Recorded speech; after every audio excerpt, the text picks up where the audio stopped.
Hey, we're doing here a bunch of PowerPoint videos, and we started our plan. We did our explanation about what a simple presentation was, and I hope you like that. And now we're going to move forward to Shapes. Shapes is a powerhouse feature inside of PowerPoint. Tons of people don't know what it does, but I'm here to show you how to use Shapes inside of PowerPoint and hopefully inspire you to make your presentations a bit fancier and a bit better by using Shapes around it. So let's go check it out, what it looks like inside of PowerPoint. So as you see here, I have a bunch of shapes. I have some shapes without text. I have some shapes with text. You can see that shapes are versatile and powerful. They are different sized. You can even combine shapes to create your own type of design, right? And you can group them together. And you'll notice here, I've got various design options, right? You can see this type of O creation, this heart, and this symbol on a plaque like this. And all this was done purely with shapes. And if you want to produce these types of results, you're going to have to learn how to use shapes. So let's go figure that out, right? So I'm here in PowerPoint on my shapes exercise, and I'm going to insert a new slide here. So you see I insert a blank slide. And on my blank slide, I'm going to go insert, and you'll notice I have a big shape button. I can choose the shape I want. For our first shape, let's use a standard rectangle. So I click standard rectangle, and I draw it, and voila! I have a shape. It's a rectangle. I can move it anywhere I want. Right, from here to here to here. Much easier to use these things than inside of Word. And you can add a second one if you want. You go under Shapes, you pick another one. So this time maybe I'm going to pick, I don't know, the circle, and I'm going to draw it. And I now have a circle and a square. Now this might seem evident and not too complicated. It isn't, right? So hopefully you don't get lost. But I want you to know something very interesting about these buttons is that if you hold shift when you draw things, they can't be imperfect. So you see here I've got an oval and an oval, but I want a circle. So to make sure it's a circle, I hold shift when I draw it. And by doing that, I'm forced to having a perfect circle. Same thing for rectangles. Oops, wrong button, sorry. Insert shape, and you see here I take rectangle, and if I hold shift when I draw it, you see it can only be a perfect square. I cannot make it a rectangle. Same thing here if I choose triangles, right? If I hold down shift, it's going to be perfect on 3 corners. So holding shift will help you get better at making these shapes.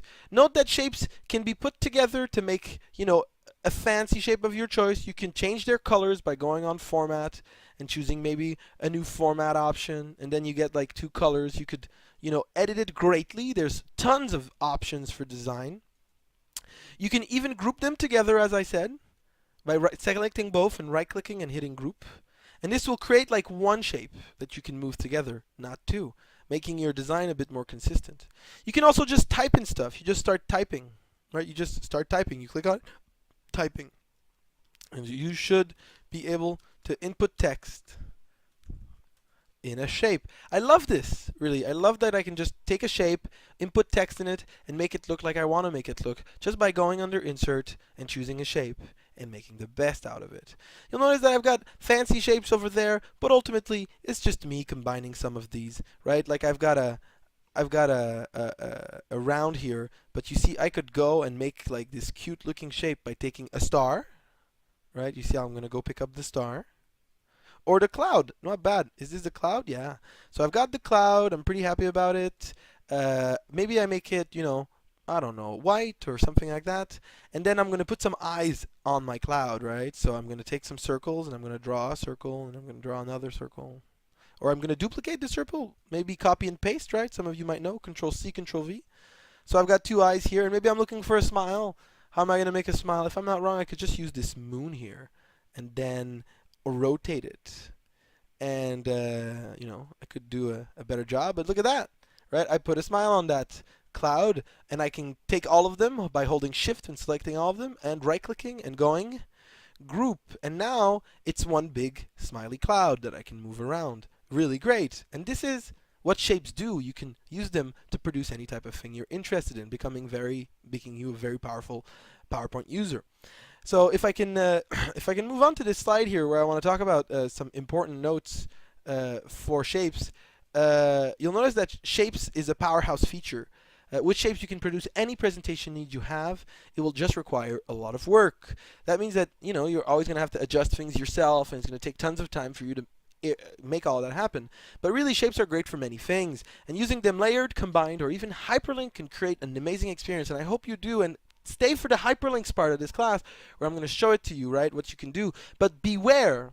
Adventuring with shapes, right? It makes the process of working templates and standard designs difficult. So if you're trying to make a standard design for somebody, try to stay away from shapes because they're going to get confused by the use of them. But if it's for yourself, you can concentrate on using them. It's a really great feature inside of PowerPoint.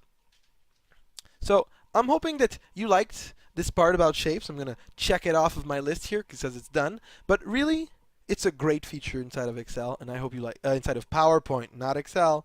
And I hope you're going to like it. See you in the next one where we talk about animations.